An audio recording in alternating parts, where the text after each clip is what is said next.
Olá pessoal, sou Patrick Oliveira e hoje a gente vai falar pela terceira vez da ferramenta PET, que eu já disse que é uma ferramenta poderosa.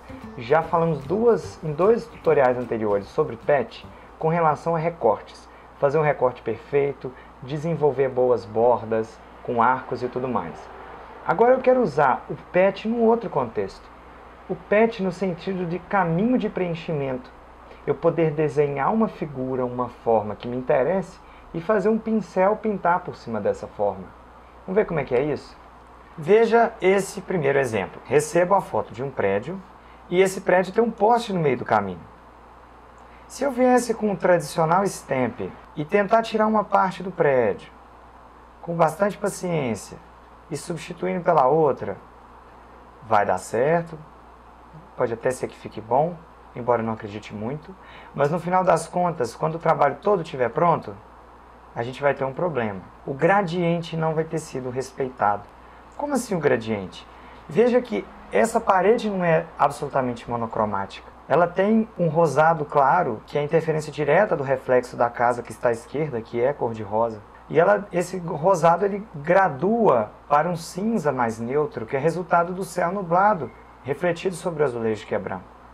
Quando eu vou tirar um azulejo adjacente e trazer para o meio, eu estou desrespeitando esse gradiente. Talvez o ideal, então, fosse que a gente desenhasse tudo de novo. Então, de repente, a gente pintava de uma só cor a região onde está o poste. E aí depois a gente ia fazer esses frisos dos azulejos. Realmente, é mais fácil trabalhar com gradiente desse jeito que eu estou fazendo agora. Mas tem um problema, e para fazer o friso, né? Como fazer esse friso? E aí vem o PET, olha que maravilha. Eu tenho aqui a mesma foto, com poste, o mesmo problema. Eu vou retirar usando o PET, olha que bacana. Eu já tinha aqui um sólido dessa cor. Como é que foi feito esse sólido? Eu apenas extraí a cor da foto original, pintei por cima. Veja que o sólido, embora se pareça com a foto original, ele não é muito fiel, por dois motivos. Primeiro, porque não há necessidade, afinal de contas estamos reconstruindo a parede inteira. E segundo, porque esse rosa não pertence ao prédio, ele é uma interferência exagerada da casa vizinha, e essa casa vizinha vai sair no nosso corte. Então, tiramos o excesso do rosado. Mas diante disso, veja que a gente perdeu a textura. É um gradiente bem feito, porém sem textura. A gente adiciona a textura como? Aplicando o ruído. Só que ao invés de aplicar o ruído simplesmente criando uma nova camada, que eu vou chamar de ruído, eu posso vir aqui, pintar essa camada de cinza 50%. Você pode fazer isso com F5 ou Shift Delete, ou vindo em editar, preencher, e aqui cinza 50%. E sobre o cinza 50%, em filtro ruído, adicionar ruído. Bacana que quando eu adiciono ruído monocromático gaussiano, eu já tenho uma sensação de ruído, embora eu tenha perdido as informações de cor original. Tudo bem, vou vir aqui no modo de mistura, sobrepor. Agora sim, o que é 50%? É elemento neutro da sobreposição, e a gente vê isso no nosso tutorial sobre blendings. O que é mais escuro escurece o que está abaixo. E o que é mais claro nesse layer clareia o que está abaixo. Eu criei então esse padrão de textura. Se eu quiser ser ainda mais rigoroso, o que é muito bacana, com Ctrl T, para redimensionar essa camada de ruído, eu posso vir aqui, colocar o ruído mais ou menos enquadrado na parede, que é meu alvo, e fazer com que esse ruído entre em perspectiva mais ou menos como está a própria parede. Por quê? Porque o ruído também sofre deformação de perspectiva numa foto real. Então esse nosso ruído, que a gente quer que ele convença, também tem que ter essa característica. Então esse é o ruído. Antes ele está chapado, depois ele acompanha a perspectiva. Vou dar um zoom, porque no YouTube pode ser que seja difícil de ver, mas veja, esse é o antes, o ruído chapado. Ele é tão grande aqui quanto é aqui. E depois, o ruído aqui é menor, o ruído aqui é maior.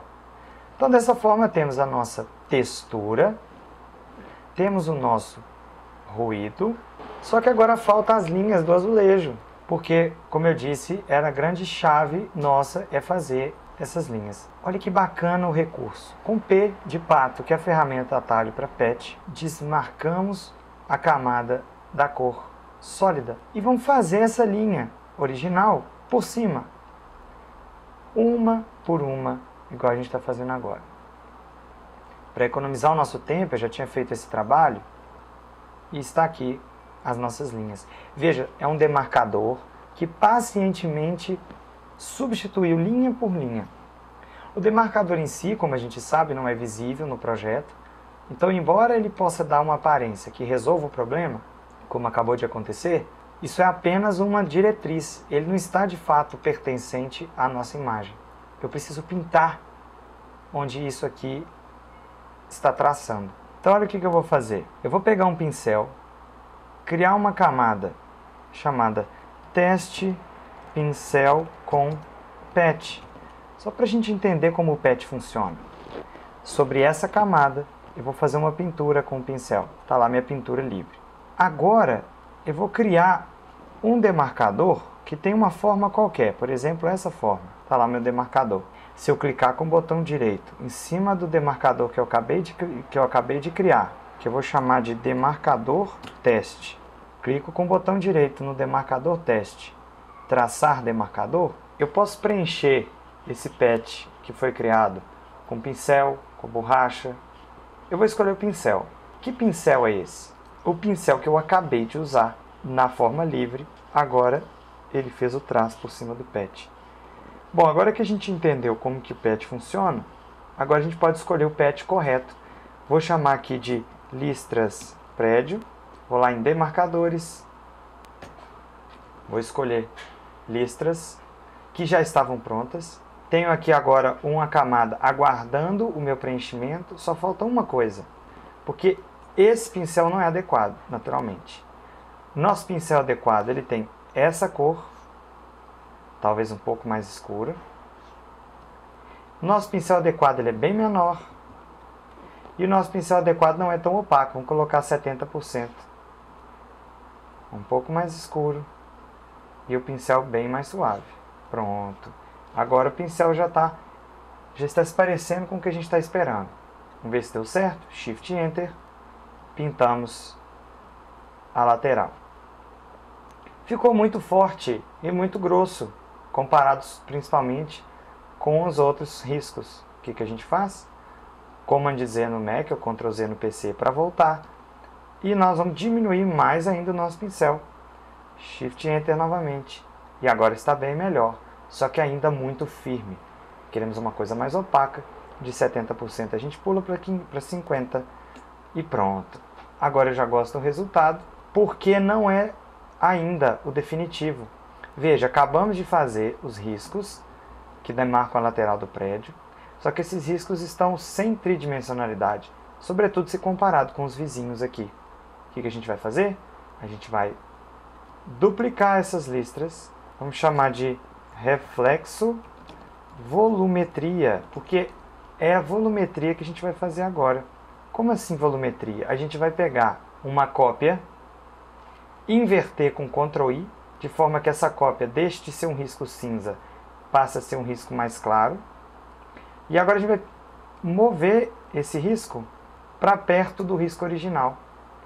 Então eu tenho o risco e aqui a nossa volumetria. Como a nossa volumetria não está suficientemente clara, como a gente queria, olha o que eu vou fazer com Command L.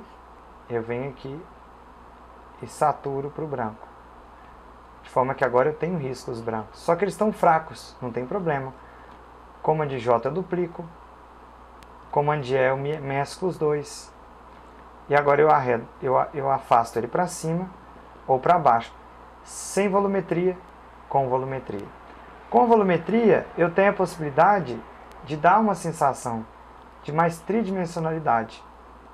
Com mais cuidado, porque agora o nosso propósito é somente mostrar como que a gente está fazendo. Eu já tinha feito as listras, mais claras um pouco. E veja como agora eu tenho a parte clara da listra, fazendo a noção de que o azulejo, não fiz as verticais, mas que os azulejos tivessem uma parte superior voltada para o céu e, portanto, refletem a luz do céu, sem o recurso, com o recurso. E agora a gente termina colocando o céu e fazendo um acabamento luminoso na foto inteira.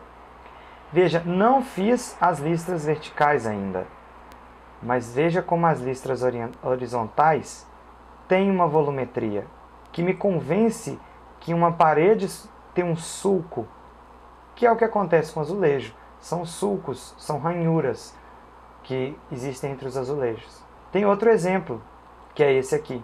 Veja que eu tenho uma lateral plana dos prédios. Eu gostaria que elas fossem mais tridimensionais. Então, como que eu vou fazer isso? Eu crio as colunas com o PET. Se eu quero que o sol esteja à minha esquerda, ele vai iluminar todas as colunas pelo lado esquerdo e naturalmente vai fazer sombra do lado direito.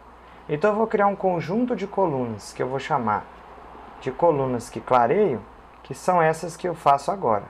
Quando eu faço um traço no PET, igual esse, e quero ir lá para cima sem emendar o traço, com Command pressionado eu clico na tela, eu continuo trabalhando no mesmo demarcador, porém não na mesma linha. Eu retomo uma linha, faço ela de novo e assim por diante.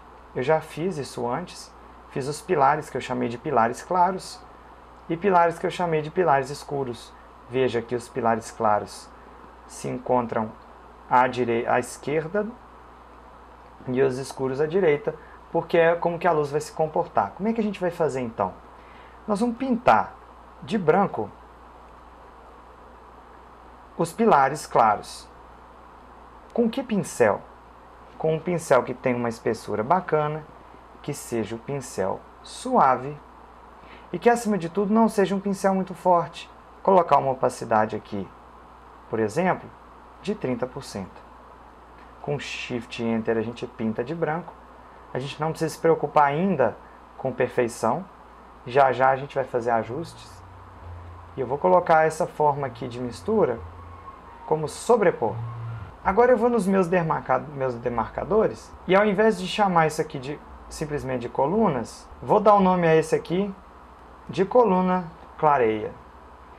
Vou criar uma outra camada e vou chamar essa camada de coluna escurece, para a gente ter mais controle sobre os efeitos. E nos meus demarcadores, vou pegar os demarcadores escuros e dessa vez não vou pintar de branco, claro, vou pintar de preto. Também vou colocar no modo de mistura overlay, do inglês sobrepor. E quando eu deixo de ver os demarcadores e fica só os riscos que eu fiz, de longe eu já vejo um saltar dos pilares. Esse é o antes da minha intervenção e aqui depois da intervenção. Eu já tinha feito esse trabalho antes com calma para a gente ver. E olha que bacana o efeito que dá. Esse é o antes, esse é o depois. Olhando de longe, a quantidade de informação, de detalhe e de volumetria que a gente tem é impressionante. Esse é o antes, esse é o depois. Bom, espero que vocês tenham gostado da dica. A ferramenta PET é uma ferramenta poderosa, a gente vai ver outras possibilidades em tutoriais seguintes. Inscrevam-se no canal para receber em primeira mão. Eu sou Patrick Oliveira e este é seu canal de treinamento.